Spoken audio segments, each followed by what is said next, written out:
나만의 안전지대에서 나오라, 나만의 안전지대에서 나오라라는 제목으로 하나님 말씀 증거하도록 하겠습니다. 옛날 책입니다. 엘빈 터플러의 부의 미래라는 책이 있습니다. 거기 보면 갈등이 일어나는 이유가 뭐냐, 속도 차이 때문에 갈등이 일어난다 이렇게 설명을 합니다.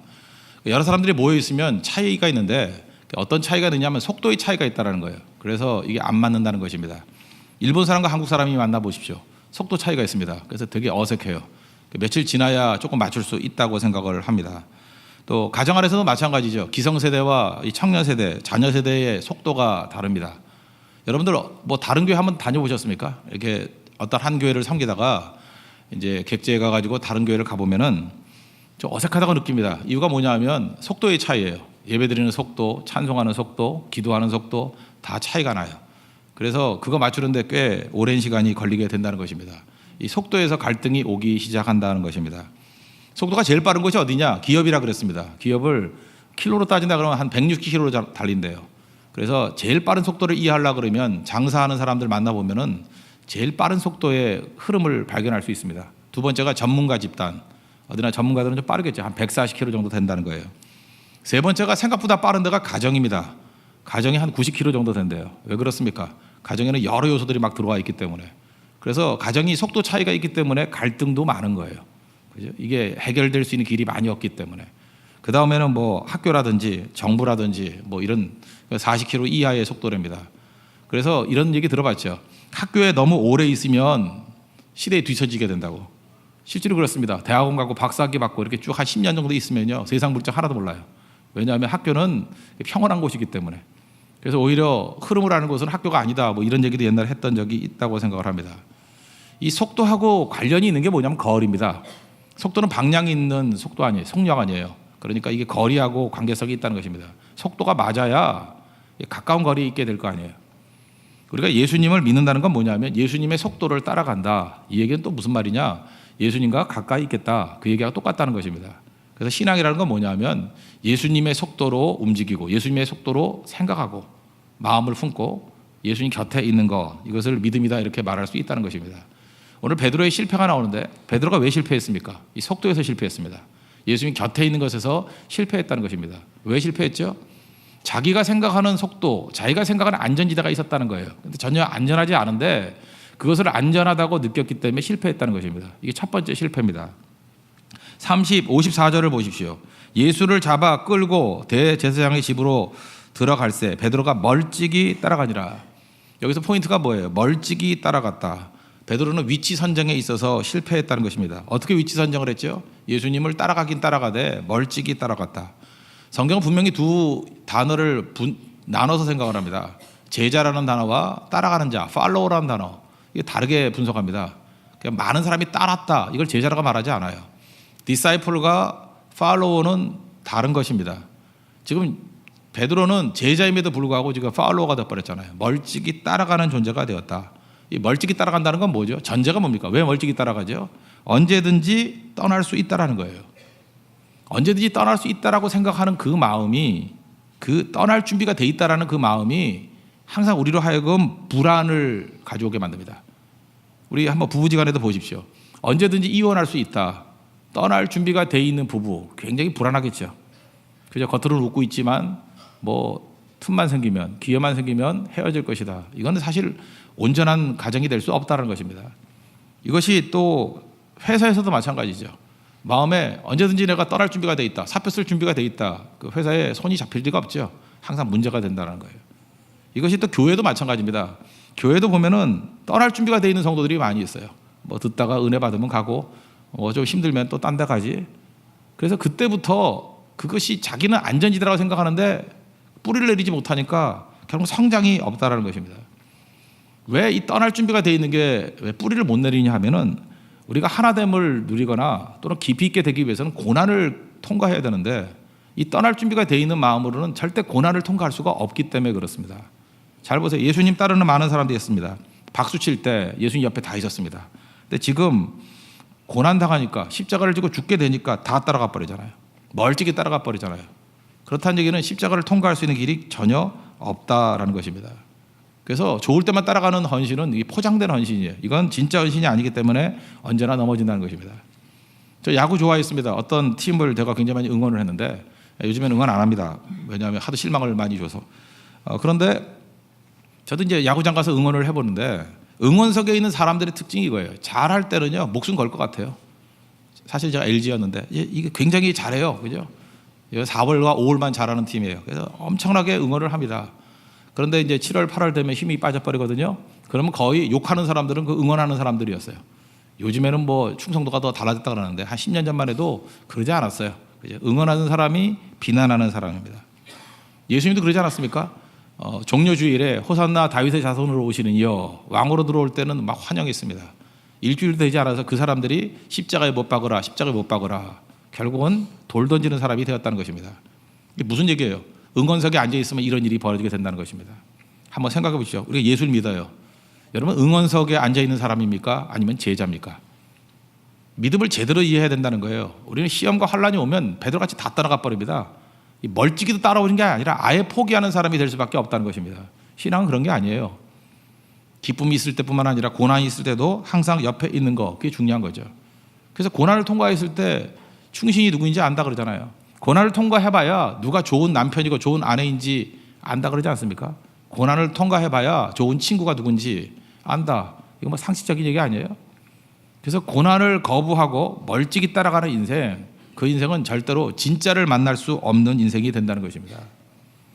여기 두 번째로 보면 56절에 그 사람들이 뜰 가운데 불을 피우고 앉아 있었다 그랬죠. 그 예루살렘은요 고도가 800m입니다. 우리 서울 근교에 좀 높다라는 산들이 있죠. 용문산이라든지 충령산이라든지 이런 산들이 대개 800에서 900m입니다. 올라가 보면 춥습니다. 그래서 예루살렘은 낮과 밤의 기온차가 꽤 클 거예요. 그러니까 밤에는 춥습니다. 거의 뭐 영상 4도, 2도 이 정도 내려갑니다. 그래서 모닥불을 쬐고 있었습니다. 모닥불을 왜 쬐죠? 저는 이 모닥불을 보면서 이것이 세상을 의지하는 것과 비슷하다 이런 생각을 합니다. 모닥불을 쬐니까 따뜻함이 있죠. 위로가 됩니다. 그런데 조금 지나 보십시오. 56절 보니까 한 여종이 베드로의 불빛을 향하여 앉은 것을 보고 주목하여 뭐라 그랬어요? 이 사람도 그와 함께 있었다. 결국은 자기에게 위로가 되었던 모닥불이 조금 지나니까 위험 요소가 되어버렸습니다. 세상이 이래요. 여러분 세상을 의지하고 또 세상이 내게 힘이 될 것이다 라고 나아가 보십시오. 잠깐 위로, 조금 지나면 그것이 위험 요소가 되어버립니다. 하나님 외에 다른 것을 의지할 때 다 그렇게 돼버리는 거예요. 돈 의지해 보십시오. 돈이 위로가 되죠. 나중에 돈 때문에 무너집니다. 항상 그런 일이 벌어진다는 거예요. 모닥불이 우리의 위로가 될 수 없다. 이런 것을 우리가 잊지 말아야 된다는 것입니다. 그러면 베드로가 왜 이렇게 멀찍이 따라가고 모닥불에 앉아 있었습니까? 스스로 생각할 때 그것이 자기의 안전지대라고 생각하기 때문에 그래요. 우리는 내가 생각하는 안전지대가 있어요. 예수님 옆에 앉는 게 안전한 게 아니라 내가 생각하는 안전하다는 장소가 따로 있다니까요. 근데 그게 절대 안전한 자리가 아닌데도 불구하고 우리는 그렇게 느낀다는 것입니다. 그럼 내가 생각하는 안전지대는 뭐예요? 내가 컨트롤할 수 있는 거예요. 내가 통제할 수 있는 자리를 안전하다고 항상 느낍니다. 멀찍이 따라가면 어때요? 따라가기도 따라가지만 싫으면 도망치기도 쉽죠. 그걸 안전지대라고 생각해요. 이게 불 쬐고 여러 사람과 함께 섞여 있죠. 그럼 원오브가 되는지 알고 그게 안전지대라고 생각해요. 안전합니까? 오히려 들통나잖아요. 부인하는 자리가 돼버리잖아요. 어려운 자리가 돼버리잖아요. 진짜 안전한 자리는 주님 옆입니다. 주님 품으로, 주님 곁으로 가는 거, 그게 진짜 안전한 자리라는 거예요. 우리는 믿는다고 하면서도 이 자아를 버리지 못합니다. 안전하다고 느끼는 것도 뭐냐면 내가 통제한다 그러는 거죠. 내가 통제한다는 거 어디서 많이 듣던 얘기죠. 이게 에덴 동산에서의 범죄입니다. 선악과를 왜 따먹었죠? 하나님 같이 된다 그래서 먹은 거예요. 하나님 같이 된다는 게 뭐죠? 선과 악을 내가 판단하는 거고, 또 하나가 뭐예요? 내 인생은 내가 컨트롤한다는 거예요. 여러분 실제로 하나님께서 여러분을 함께 하신다 그러면 내가 통제하는 건 아니잖아요. 하나님이 나를 통제하는 거잖아요. 그럼 우리 안전을 느껴야 되는데 그거보다는 통장에 2억 들어있을 때 훨씬 안전함을 느끼죠. 왜? 2억은 내가 언제든지 뺏을 수 있으니까. 그 왜 2억의 통장이 내게 더 안도감을 주죠? 이건 내가 컨트롤할 수 있기 때문에. 우리가 불안해하는 이유가 뭔지 아십니까? 내가 컨트롤하지 못하는 부분에 대해서 불안해해요. 이게 좀 심해지면은요, 이게 공황장애 뭐 이런 걸로 오는데, 예를 들어서 지난번에도 한번 그런 일이 있었죠. 비행기를 탑니다. 비행기를 타면은 그냥 가만히 앉아 있으면 되잖아요, 보통 사람들은. 근데 이 신경이 예민한 사람들은 이게 어떻게 가버리냐 하면은 이 비행기를 내가 통제해야 되는데 통제가 안 되는 거예요. 활주로를 이렇게 움직이기 시작합니다. 근데 세워도 내가 서 그러면 서야 되는데 안 쓸 것 같아요. 막 불안한 거예요. 그게 심한 사람은 발작을 했죠. 지난번에 뭐 우리 제주도 가는 비행기에서 그랬다면서요. 발작을 해서 그 여자분 내려주고 갔다 그러죠. 그게 공황장애예요. 내 컨트롤 안에 있어야 된다는 거예요. 비행기 공중에 떠 있죠. 그럼 막 불안해서 정신을 못 차리는 거예요. 왜? 내가 내려야 되는데 내릴 수 없잖아요. 그래서 예배 드릴 때도 보면 저 입구 쪽에 앉아 있는 분들이 주로 그런 분들이에요. 그 이유가 뭐냐 하면은 언제든지 나갈 수 있어야 돼요. 문 옆에 있어야만 안심이 되고 이렇게 앞자리 못 오는 거예요. 왔다가 이거 나가기도 힘들고 갇혀 있다는 느낌이 들고 그 이유가 뭐냐 하면 근본적인 거는 다 내가 컨트롤해야 된다는 거예요. 내가 들어오든 나가든 모든 결정을 내가 하고 내가 컨트롤해야 된다는 데서 안도감을 느끼는 거예요. 근데 실제로 보면은 비행기보다 자동차가 더 안도감을 줘요, 사람들에게. 내가 컨트롤, 내가 운전하니까. 근데 위험도는 100배 더 위험하다는 거 아시죠? 비행기 사고는 뭐 1년에 뭐 별로 나는 적도 없잖아요. 한두 번 정도. 엄청나게 비행기 많이 뜨지 않습니까? 근데 자동차 사고는 그보다 훨씬 100배 정도 많대요. 그럼에도 불구하고 우리 자동차를 살 때 비행기보다 더 안도감을 느껴요. 안전하다 느껴요. 이유가 뭐예요? 나 때문에, 내가 운전하기 때문에. 어떤 분은요, 다른 사람이 운전하는 차를 못하는 분이 있어요. 내가 운전해야 돼요. 내가 컨트롤해야 되기 때문에. 그런 의식이 있다는 거예요. 실제로 여러분들 제일 안도감을 느끼지만 여러분이 죽을 확률이 제일 높은 데가 어딘지 아십니까? 모든 죽는 사람의 62%가 침대에서 죽습니다. 여러분 침대에 누울 때 불안감을 느끼는 사람이 있어요? 여러분 잊지 마십시오. 침대에 누웠다가 아침에 깼을 때 감사하십시오.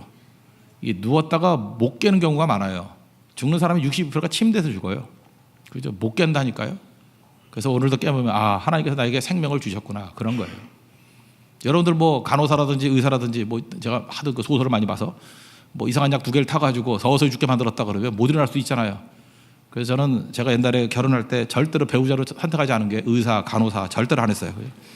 제가 하도 그런 그 추리 소설 많이 읽어가지고 뭐 극약이 아니고 극약이 아닌데 같이 먹으면 극약이 되는 뭐 이런 거, 하여튼 그런 거에 맨날 있었다고요. 우리가 깨어난다는 것 자체가 그게 은혜예요. 하나님이 붙들어 주신 거라고요. 그런데 그럼에도 불구하고 우리는 내가 컨트롤하면은 안전하다고 생각하는 그런 위험천만한 생각들을 한다는 것입니다. 제일 안전한 자리는 어디입니까? 주님 품입니다. 그걸 뭐라 그래요? 믿음이라 그래요. 주님 품이 제일 안전한 거예요. 주님 품 안에 있으면 그 품 안에서는요, 모든 환경의 문제들이 두려움으로 다가오는 게 아니라 스릴로 다가와요. 스릴로 다가온다고. 어렸을 때 우리 집 아이들 어렸을 때 있을 거 아니에요. 이제 집이 높지 않죠. 그럼 제가 앉아가지고 했던 일이 뭐냐면 애 던지는 겁니다. 이렇게 위로 휙 던져요. 던지면 우리 큰 애는 재미있어 하는지 좀 낮아가지고 이렇게 사서 던지면요, 천장에 닿아서 손이, 아시겠죠? 이렇게 밀어 던지면 탁 치고 던지면 탁 치고. 그러면 제 아내는 애 떨어뜨린다고 안 떨어뜨려요. 제가 잡지요 그걸. 왜? 그저 밑에 또 이불도 깔아놓고. 근데 애가 너무너무 좋아하는 거예요. 어렸을 때 한 2살, 3살 때. 그 왜 좋아할까 생각하니까 위험하니까 좋아하는 거예요. 너무너무 위험하니까. 그죠? 위험한데 얘가 즐거워할 수 있는 이유가 뭐죠? 믿을 만한 아빠가 잡고 있다는 거예요, 밑에서. 저는 그때 그걸 느꼈습니다. 우리도 하나님 앞에서 하나님이 나를 붙들어 주시고 나의 아버지가 계신다. 그러면 모든 스릴을 다 즐겨요. 어려움이 오죠. 하나님 합력하여 선을 이룬다. 이거 믿는 사람은 다 즐거움이에요. 다 기쁨이에요. 사실 이번 말레이시아 선교 무지 힘들었거든요. 비밀가만 쳐다니고 뭐 배탈 난 사람 90%, 그 아십니까? 이렇게 판대기 평행봉 같은 그런 좁은 데를 가야 됐어요. 나는 다 갈 수 있을까 했는데, 물론 정경희 집사님이 엎어졌어요. 엎어져서 코 깨졌는데 떨어지진 않고, 코가 깨진 게 다행이죠. 떨어졌으면 그 시궁창인데 거기 떨어졌으면. 근데 어떤 개인 집은요, 이게 뭐라 그러죠? 한 15cm 정도 되는 그런 걸로 걸어가야 돼요. 이렇게 중심 잡아가지고 떨어지면 끝이고. 뭐 그런 데를 다녔다고요. 그러니 쉽지 않죠. 다 긴장이고. 거기에다 어떤 사람은 또 하일 같은 거 신고 온 애도 있어가지고 그 어떻게 가나. 그래서 우리는 고개 다니는 줄 알았어요. 다 이제 그러고 다녔거든요. 환경도 안 좋고 여러 부분에 있어서. 그럼에도 불구하고 그거를 즐기는 부분이 있었다고요. 이유가 뭐예요? 우리 주님께서 붙들어 주셔서 우리 승리한다는 확신이 있기 때문에, 하나님께서 함께 하신다는 확신이 있기 때문에 그게 능력이에요. 그 에디 리켄베커라는 사람이 있습니다. 리켄베커 그러면 여기 뭐 음악하는 분들은 좋아하죠. 일렉트릭 기타 그 메이커거든요. 근데 그건 아니고, 에디 리켄베커라는 사람이 1차 대전 때 영웅이에요. 그 독일 전투기 격추를 제일 많이 한 그 비행사예요. 이 사람이 사실은 시력도 별로 안 좋고 그 핸디캡이 있었어요. 그래서 조종사로 들어가지 못하고 처음에는 정비사로 들어갔다가 어떻게 하다 보니까 이 탁월한 재능이 있어가지고 파일럿이 돼요. 그리고 뭐 대단한 영웅이 됩니다. 공중전의 왕이에요. 많은 기자들이 와서 물었습니다. 당신 용기가 대단하다고, 무섭지 않냐고. 그랬더니 그 에디가 하는 얘기가 이런 얘기예요. 용기란 것은 두려움이 없는 게 아니다. 두려움이 없으면 그 인간이 아니죠. 모든 사람이 다 두려움을 느끼는 거죠. 용기란 것은 두려움이 없는 것이 아니고 두려워하는 일을 하는 것이다. 우리도 전도 갔더니 전도 두려워요. 선교 두려워요. 왜 두렵습니까? 모르는 사람한테 가가지고 말 시키는 게 쉽습니까? 그렇잖아요. 외국인에게 나가서 말하기 쉬워요? 마음속에 편안하지 않아요. 다 두려움이 있어요. 근데 그거 하는 거예요. 그게 용기입니다. 많은 사람들이 용기를 두려워하지 않는 거라고 생각해요. 두려워하지 않는 거 객기죠. 그건 객기죠. 그죠? 그건 쓸모없는 거죠. 그러다 죽죠. 그게 아니라 두려움에도 불구하고 주님께서 함께 하신다 그래서 하는 게 용기예요. 우리가 지금 나의 안전지대에 머물러 있는 이유가 무엇입니까? 용기가 없기 때문에 그래요. 두려움 피하는 거예요. 결국은 우리 인생의 모든 것들이 두려움 피하다가 진짜 두려움 일을 맞게 된다는 것입니다. 주님 의지하면서 두려워도 하는 것, 그게 용기라는 것입니다. 그런 용기로 승리할 수 있는 하나님의 종 되기를 바랍니다. 제가 이번에 그 이튼 칼리지 소개를 한번 했습니다. 이튼 칼리지라고 영국의 이름은 칼리지지만 고등학교입니다. 이튼 칼리지 1440년에 헨리 6세가 세운 학교인데 원래는 가난한 사람들 모아놓고 그 소년 성가대를 만들었어요. 그래서 70명 정도를 모아놓고 첫 번째 학교를 시작을 했습니다. 벌써 학교 전통이 600년이 됐죠. 이 학교가 영국의 최고 명문 고등학교입니다. 19명의 총리를 배출했고요. 최근에 그 브렉시트 하기 전에 총리했던 캐머런이라는 분이죠. 캐머런 총리. 이 캐머런 총리가 여기 출신이에요. 이튼 출신이고. 뭐 영국의 장군 중에 최고의 장군 웰링턴 장군 여기 출신이고. 그 미국으로 이민 갔지만 케인즈 교수, 그죠? 그 케인즈 교수, 시카고 학파 대표적인 사람 아닐까? 케인즈 교수가 여기 출신이고. 그 다음에 007 작가 플레밍이라고 여기 출신이에요. 하여튼 뭐 기라성 같은 많은 사람들이 이 학교 출신입니다. 근데 이 학교는 공부를 강조하지 않아요. 딱 하나 강조하는 게 뭐냐면 공익이에요. 공익. 어떻게 하면 점수를 주느냐 하면 공익을 위해서 어떤 희생을 하느냐. 공익을 위해서 이 퍼블릭 인터레스트, 공익을 위해서 희생해서 결과가 나오면 그거 갖고 점수를 주는 거예요. 그러니까 이 학생들은 맨날 생각하는 게 뭐예요? 예를 들어서 이 나라의 부조리가 뭔가, 그죠? 이렇게 공공의 이익을 해치는 게 뭔가, 문제가 뭔가 그것만 찾아다니는 거예요. 그리고 그거를 해결하기 위해서 발버둥 치는 거예요. 발버둥 치는 것조차도 점수를 줘요. 그리고 성과가 이루어지면 많은 점수를 줘요. 이게 진짜 공부죠. 생각해보세요. 부조리가 있다 그러면 첫째 항의할 거 아닙니까? 그러면 이게 논리가 있어야 될 거 아니에요. 뭐가 잘 되고 뭐가 잘못되는지를 분석해야 될 것이고, 그 다음에 대안을 제시해야 될 거 아니에요. 그죠? 이거 아니고 이렇게 하면 됩니다는 대안 제시를 해야 되고, 그러기 위해서 많은 희생이 필요한 거죠. 내가 희생하겠습니다. 모든 교육의 내용이 다 들어있죠. 진짜 공부죠. 여기서 인물이 나오는 거예요. 여기서 인물이 나오는 거예요.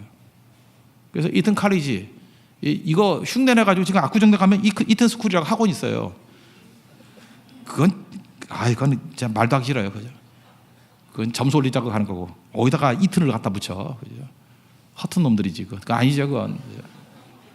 이튼 스쿨은 퍼블릭 인터레스트예요. 그죠? 공익이에요. 공익. 우리 주리 얘기하면 무엇입니까? 그의 나라와 그의 의예요. 한번 생각해서 우리 선교 갔다 오신 분들은 알겠죠. 하나님의 나라와 하나님의 의를 위해서 헌신한다. 그게 교육의 모든 거예요. 거기 다 포함되어 있지 않습니까?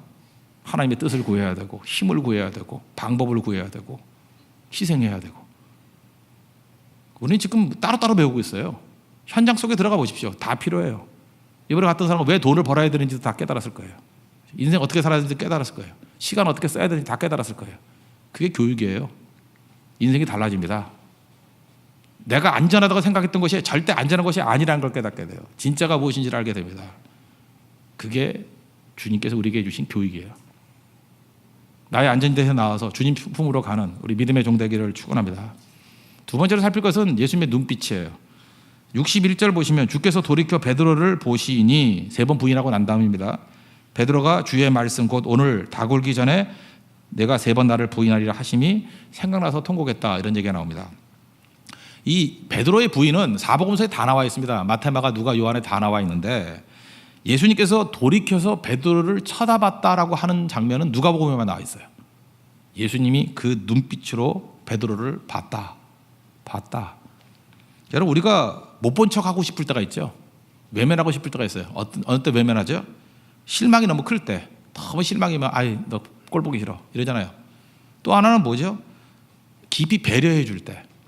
제가 지금도 생각나는데 이전 교회에 있을 때 어떤 여집사님이 그 교회 앞에 있는 경찰서 앞에서 그 동네 아줌마하고 대판 싸웠어요. 대판 싸우더라고. 막 머리끄댕이 잡고 막 그러더라고요. 사람도 한 40-50명 구경하고 있고. 제가 교회로 올라가려고 그러다가 보니까 집사님이에요. 그래서 저는 될 수 있으면 안 보려고 이렇게 피하다가 앞 사람이 안 비켜가지고 비켜요 그러다가 고개를 돌려다가 눈이 마주쳤어요. 그 집사님하고 저하고 눈이 딱 마주쳤다고요. 그때부터 그 집사님은 전의를 상실했어요. 전의를 상실하고 멍하니 서 있다가 싸움은 끝나버렸어요. 전 이런 생각을 해봤습니다. 그때 그 집사님이 제 눈빛과 마주쳤을 때 목사를 본 거예요? 자기 자신을 본 거예요? 자기 자신을 본 거예요. 정신없게 싸우다가 자기를 잊어버리고 있었어요. 그러다가 목사의 눈빛과 마주치면서 내가 뭐 하는 거지? 나를 보는 거예요. 똑같은 게 창세기 33장에 나옵니다. 그 에서를 만나서 관대함을 체험했던 야곱이 에서를 보니까 하나님의 얼굴을 보는 것 같다 그랬어요. 그 안에서 뭘 본 거예요? 하나님의 임재를 본 거고 하나님을 만난 거예요. 하나님을 만나면 누가 보여요? 내가 보입니다. 내가. 여러분, 그래서 나 자신을 분석하자고 아무리 분석해봐야 내가 분석이 안 돼요. 예배 드리고 모든 시선을 주님께 돌리면요, 주님이 보임과 동시에 내가 보여요. 우리 많은 사람이 나를 모르는 이유가 뭔지 아십니까? 예배자가 아니기 때문에 그래요. 예배 드려보세요. 다 나를 깨닫게 돼요. 내 모습이에요. 내가 안전지대에 머물러 있으려고 그랬고, 내가 배신했고, 그죠? 내가 멀찍이 가고, 내가 통장을 더 의지했고, 다 내 모습이거든요. 주님 만나면 내 모습이 보여요. 그때 자기 모습을 보면서 베드로가 통곡하게 된 거예요. 내가 지금 뭐 하는 거지? 그래서 여러분, 회개라는 것은 주님 만날 때 나타나게 된다라는 것입니다. 예수님께서 그 전에 사전에 말씀하셨어요. 22장 31절에 보니까 보라, 사탄이 너희를 밀 가부르듯 하려고 요구하였으나, 사탄의 공격이 있을 거다 예고했어요. 32절, 내가 너를 위하여 내 믿음이 떨어지지 않기를 기도하였노니 너는 돌이킨 후에 내 형제를 굳게 하라. 예수님께서 그랬어요. 배신하게 될 걸 알고 있었거든요. 배신하더라도 너는 여전히 믿음 가운데 있는 거야. 그 얘기예요. 우리도 주님을 배신하고 떠나가더라도 믿음이 사라진 게 아니에요. 믿음이 뭐예요? 깨지고 넘어짐에도 불구하고 주님께 다시 돌아오는 게 믿음이에요. 여러분, 잊지 마십시오.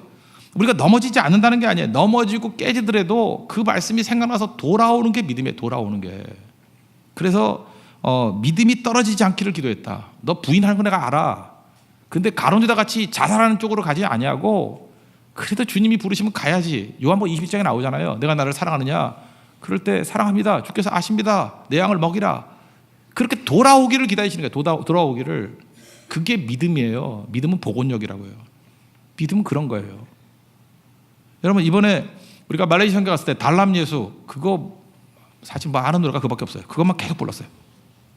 그랬더니 이렇게 축구 전도를 다녔거든요. 쭉 다녔는데 가서 뭐 그거하고 영어 찬양이야 뭐 교감이 잘 안 되니까 부르는 사람도 뭔 소리인지 모르고 듣는 사람도 뭔 소리인지 모르고 그래요. 달람 예수는 이게 통하는 것 같아요. 한 14살짜리 정도 되는 애인데 등치가 컸어요. 관연한 처녀같이 큰 애인데 선교팀이 지나가고 난 다음에 제가 뒤를 쫓아갔거든요. 그랬더니 방 안에서 혼자서 한 20번 넘게 부르더라고요. 내가 그 생각을 했어요. 저 아이들이 내가 볼 때 한 50년이 지나도 이 노래는 잊지 않을 거다. 그리고 외부에서 어디 그 한국에서 왔다는 사람들이 말씀을 증거하고 왔을 때 그 찬양화는 잊어버릴 수가 없어요. 혼자서 좋으니까 부르는 거예요. 그죠? 예수님을 찬양하고 있잖아요. 예수님이 나의 가족이라고, 예수님 안에서 우리 하나라고 그 고백을 하고 있잖아요. 그렇다 그러면 당장은 믿지 않는다 할지라도 나중에 돌아오죠. 돌아오죠. 제가 아는 어떤 목사님이 군대에 갔을 때 했어요. 군대에 가가지고 뭐 피박이 많았죠. 예수 잘 믿는다고. 그러다가 이제 밤늦게 이제 보호초로 둘이 걸어가고 있는데 자기 상관, 약간 상관이래요. 상관이 그러더라는 거예요. 찬송가 좀 불러달라고. 예수 믿는 거 하니까 쭈삐쭈삐 하다가 저 높은 곳을 향하여 불렀대요. 저 높은 곳을 향하여.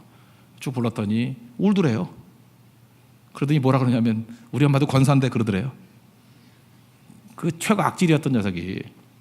그 무슨 얘기예요? 그 찬송가, 어렸을 때 어머니가 불렀던 찬송가 저 높은 곳을 향하여, 그거 부를 때 다시 믿음이 되살아나는 거예요. 말씀이 심겨졌을 때 돌아오게 되는 겁니다. 그래서 신앙이 뭐예요? 끝까지 말씀 증거하는 거예요. 예레미야가 했던 일이 뭐예요? 나란 망해도 말씀은 증거한다는 거예요. 한참 지나고 난 다음에 다니엘이 그 말씀 듣고 돌아오잖아요. 우리에게 필요한 건 뭐예요? 예수님의 그 눈빛은 뭐예요? 정죄의 눈빛이 아니에요. 베드로야, 내가 지난번 얘기했던 거 기억하지? 사탄이 너 밀가부로도 너를 넘어뜨리려고 공격할 거야. 그렇지만 결코 믿음 저버리면 안 돼. 믿음이 뭔지 알아? 넘어졌다가도 다시 와야 되는 거야. 잠깐만 죽으려고 그러지 마. 내게 오면 소망이 있어. 그게 믿음이야. 그리고 나중에 형제들을 굳건하게 될 사명자가 돼야지. 우리 다 베드로의 그 자세 잊지 말아야 된다는 거예요. 그게 들렸다는 거예요. 예수님의 그 눈빛이. 그 눈빛이 교회입니다. 교회는 정죄하는 곳이 아니에요. 기다려주는 곳이에요. 우리 한 사람 한 사람이 그 사랑의 눈빛이 있다 그러면 다 돌아와서 주께로 세워지게 될 것입니다. 어떤 초신자에게인데 창세기를 읽다가 그 범죄함으로 말미암아 신라곤 했죠. 나곤에서 쫓겨났어요. 그래도 이분은 이제 이성적으로 생각하는 거예요. 아무리 생각해도 가인이 행동이 옳다는 거예요. 아니, 쫓겨났으니까 자기 힘으로 먹고 살려고 하는 게 뭐 나쁜 거냐고. 가인은 자기 힘으로 성도 만들고 먹고 살려고 노력을 했잖아요. 이게 뭐 나쁜 거냐고. 반면에 아벨이나 그 셋은 어땠어요? 셋은 특별히 나가가지고 했던 일이 뭐예요? 예배드리고, 그죠? 하나님께 돌아오려고 하잖아요. 힘듭니다. 잘못했습니다. 돌아오잖아요. 이게 말이 되냐고. 쫓겨났는데. 근데 잊지 마십시오. 그게 믿음이에요. 우리가 범죄함으로 쫓겨났다 할지라도 이거 아니면 내 힘으로 할 거야. 그게 믿음이 아니고 내가 살 곳은 하나님밖에 없습니다. 내가 깨지고 넘어지더라도 다시 주님 품으로 돌아갑니다. 그게 믿음이에요. 우리 안에도 항상 두 가지 선택이 있어요. 가인의 길, 아벨의 길. 어느 길을 가실 겁니까? 아벨의 길을 가는 거예요. 깨지고 넘어지고 상처 입고 아무것도 없는 빈털터리 할지라도 주님께 가는 거예요. 탕자가 돌아오지. 탕자 돌아오는 이유가 뭐예요? 아버지의 그 눈빛이 있었기 때문에 그래요. 돌아가면 용납해 준다는 눈빛. 지금 탕자도 문제지만 교회도 문제예요. 교회가 그 아버지됨이 있습니까? 돌아오면 품어줘야죠. 예수님의 그 눈빛이 있습니까? 정죄가 아니잖아요. 믿음을 굳건히 하고 돌아오라고, 그리고 형제들을 굳세게 세우라고. 그 격려의 눈빛과 그 용납의 눈빛이 교회에 회복이 돼야 일어나게 된다는 것입니다. 뭐 K-팝 스타라는 거 뭐 있죠. 거기 보니까 우연찮게 그 노래를 들어봤어요. 그 이설아라는 자매가 부른 건데, 엄마로 산다는 것은, 이거 보니까 이게 복음이더만요. 복음. 엄마의 마음이 뭐예요? 아들놈이 하나 있는데 밤늦게까지 안 와요. 놀다 가는가 봐요. 그래서 늦게 들어왔길래 소리가 나서 아들 밥 먹었냐 그랬더니 제대로 대답도 안 하고 꽝 닫고 들어가 버려요. 그러면 이 나쁜 놈 그래야 되는데 과일 한 접시 들고 갔다는 거예요. 아들은 말이 없어요. 그러면서 이제 혼자 생각하는 거예요. 엄마도 소녀일 때가 있었고 나만 할 때가 있고 예쁠 때가 있었겠지. 근데 이렇게 희생하는구나. 그래서 엄마가 제일 강한 존재래요. 여러분 강한 존재 되십시오. 제일 강한 존재는 뭔지 알아요? 용납해주는 그 눈빛이 있는 존재예요. 엄마가 제일 강한 존재래요. 말은 안 하지만 변화되고 있잖아요. 탕자가 생각할 때 아버지가 제일 강한 존재예요. 기다리고 있는 아버지. 베드로가 볼 때 예수님이 제일 강한 존재예요. 믿음을 기다리고 계시는 그 모습. 그리고 한마디 하고 끝내버려요. 아프지 말아라. 그거면 됐다. 그게 사랑이에요. 그래서 사도 바울이 뭐라고 얘기합니까? 고린도전서 4장 15절에서 그리스도 안에서 1만 스승이 있으되 스승 갖고 안 된다는 거죠. 아비는 많지 아니하니. 아비됨과 어미됨이 있어야지 살아날 수 있다는 것입니다. 우리 교회도 예수님과 같은 그런 눈빛, 어머니 같은 눈빛이 살아있는 우리 거룩한 교회가 되기를 바랍니다. 우리 마지막으로 이설아 자매 그 노래 한번 듣고 끝내겠습니다. 틀어주세요. 가사를 음미해 보십시오.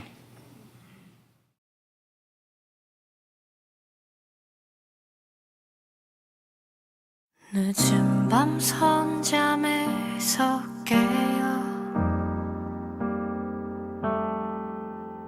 현관문 열리는 소리에 부시시한 얼굴 아들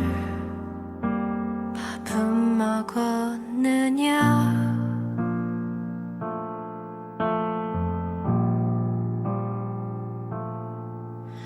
피곤하니 쉬어야겠다며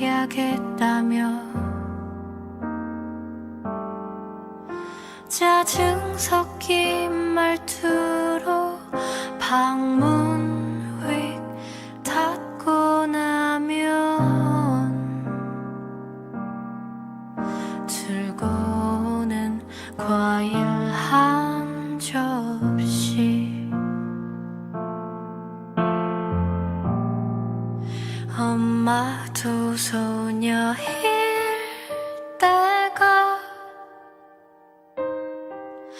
엄마도 나만 할 때가 엄마도 아리따웠던 때가 있었겠지.